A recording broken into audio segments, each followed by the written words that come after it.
الكلمة اللي المصريين بيسمعوها أكتر من استنى التحميل. انترنت غير محدود، والغريب إنها اتقالت بجد. وفي سيناريو جديد ممكن أخيرا يخلصنا من باقتك خلصت وانت لسه في نص الشهر. قالت يا جماعة، الإنترنت ما بقاش رفاهية زي زمان.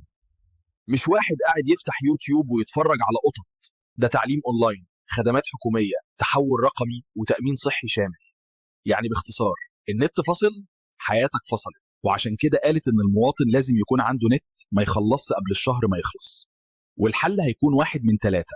اختار رقمك. 1. نرخص الباقة. 2. نكبر حجم الباقة. 3. انترنت غير محدود زي الناس الطبيعية. بس أنا رأيي إحنا بنفكرها غلط من الأساس.